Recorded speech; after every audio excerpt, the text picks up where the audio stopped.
Assalamualaikum warahmatullahi wabarakatuh. Welcome back to my channel. Yuk ngomongin kesehatan bareng saya, Bidan Ratih.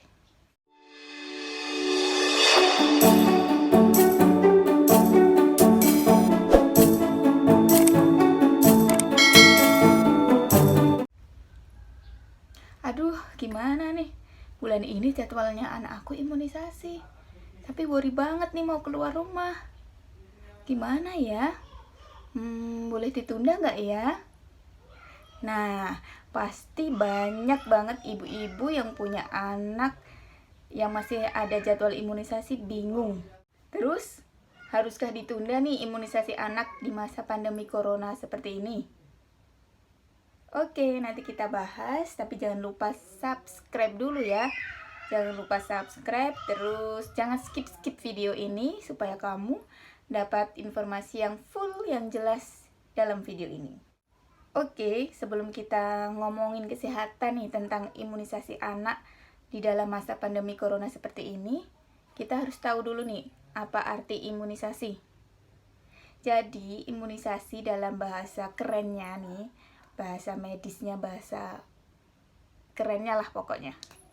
Itu adalah memasukkan atau menginduksi imunitas buatan, baik itu berupa vaksinasi atau imunisasi aktif maupun dengan pemberian antibodi atau imunisasi pasif. Itu bahasa kerennya. Atau bahasa gampangnya nih buat ibu-ibu ini, bahasa mudahnya itu adalah melindungi anak kita dari berbagai penyakit di masa yang akan datang.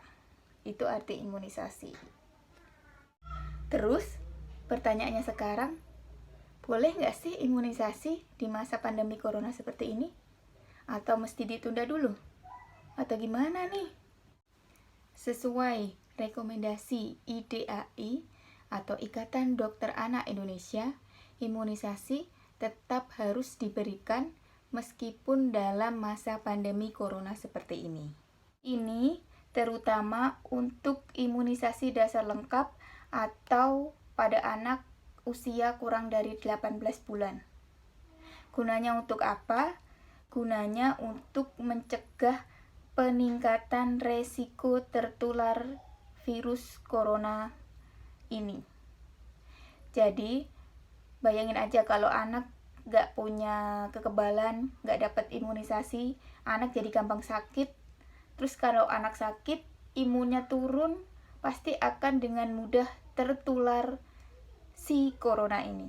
Untuk wilayah zona merah atau wilayah yang PSBB, boleh kok ditunda imunisasinya sampai 1 bulan ke depan. Jadi, terlepas dari anjuran pemerintah tentang imunisasi pada anak ini harus dilaksanakan walaupun dalam masa pandemi corona seperti ini, ataupun memang sekali tidak memungkinkan untuk imunisasi, boleh ditunda untuk 1 bulan ke depan. Sebenarnya kita bisa lihat jadwal imunisasi pada anak kita, bisa nggak sih ditunda? Itu kita bisa lihat di buku kesehatan ibu dan anak nih, atau buku KIA, atau buku pink karena warnanya pink ya ibu-ibu ya. Kita bisa cek di bagian imunisasi. Ini, kita bisa cek di bagian imunisasi. Di sini bisa dilihat ada arsiran warna abu-abu. Ini menandakan waktu yang tidak boleh diimunisasi. Kemudian warna yang putih, arsiran warna putih, ini adalah waktu yang tepat untuk imunisasi. Kemudian warna yang kuning ini waktu yang masih diperbolehkan untuk diimunisasi. Jadi, kalaupun memang harus ditunda, masih bisa untuk mengejar imunisasi pada anak. Karena masih di area warna kuning. Lantas pertanyaannya, bagaimana tips dan trik atau cara aman kita untuk membawa anak kita mendapatkan imunisasi di pelayanan kesehatan? Tips yang pertama, carilah tempat pelayanan kesehatan, baik itu rumah sakit, klinik, atau puskesmas, yang memisahkan antara pelayanan kepada anak sakit dan pelayanan pada anak sehat. Jadi pelayanan anak sakit itu terpisah. Tapi biasanya untuk imunisasi itu udah dibuatkan atau dijadwalkan di hari-hari tertentu, tidak berbarengan dengan pelayanan umum atau pelayanan kepada anak sakit. Kemudian pilihlah tempat pelayanan kesehatan yang menerapkan physical distancing, yaitu misalnya ruang tunggu yang ada jaraknya, ruang tunggu yang tidak dempet-dempetan. Kemudian cari tempat pelayanan kesehatan yang menyediakan hand sanitizer atau tempat cuci tangan. Kemudian tips yang kedua, buat janji dulu dengan dokternya. Kenapa? Ini untuk mencegah kita menunggu terlalu lama di tempat pelayanan kesehatan. Nih, saran dari pemerintah, anjuran pemerintah dalam masa pandemi corona seperti ini, untuk menghindari yang namanya kerumunan. Jadi, kalau kita sudah buat janji dengan dokter, pasti ini dokter akan ngasih nomor antrian nih seumpama. Nomor 1 sampai nomor 5, nanti imunisasinya jam 9 sampai jam 10. Kemudian nomor 6 sampai nomor 10, jam 10 sampai 11. Begitu seterusnya. Jadi ini bisa mencegah kita untuk menunggu terlalu lama. Yang ketiga, jaga diri, jaga anak kita, dan terapkan physical distancing. Maksudnya di sini adalah sebelum berangkat ke tempat pelayanan kesehatan, kita bisa cuci tangan dahulu, kemudian pakai masker, sampai di sana kita cuci tangan lagi, terapkan physical distancing, jaga jarak antar pengantar, tidak usah ngerumpi dulu di sana. Kemudian tetap awasi anak kita, jangan biarkan anak kita itu lari ke sana ke sini, pegang ini, pegang itu, kemudian masukinlah tangannya ke dalam mulut, jangan sampai seperti itu. Sebaiknya anak tetap dipangku atau digendong saja. Kemudian setelah selesai imunisasi, cuci tangan, pulang ke rumah, sampai rumah cuci tangan, lepas semua baju, ganti dengan baju yang bersih. Oh, dan tips yang keempat, ini tadi kelewatan ya, ini tips yang keempat masih di tempat pelayanan kesehatan. Jadi, ceritakan riwayat kesehatan ibu, riwayat kesehatan bayi Anda, riwayat perjalanan Anda kepada tenaga kesehatan. Jadi, jujur saja kepada tenaga kesehatan tentang riwayat penyakit ibu dan anak ibu. Pernah nggak sih kontak dengan pasien COVID-19? Pernah nggak kontak dengan pasien PDP? Pernah nggak sih ibu berpergian di tempat atau wilayah zona merah COVID-19? Ceritakan semuanya ke tenaga kesehatan. Ceritakan semua dengan jujur kepada tenaga kesehatan, supaya tenaga kesehatan itu bisa menerapkan protokol-protokol kesehatan yang berkaitan dengan COVID-19 ini, yang sesuai dengan Kemenkes maupun WHO.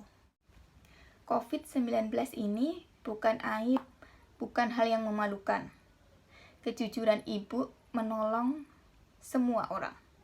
Jadi bayangin nih, seumpama ibu nggak jujur kalau ibu pernah kontak dengan pasien COVID-19, kemudian ibu menulari tenaga kesehatan waktu imunisasi, kemudian tenaga kesehatannya banyak yang terpapar, banyak yang terkena virus, harus diisolasi, kemudian tenaga kesehatannya pada tumbang, banyak yang tumbang.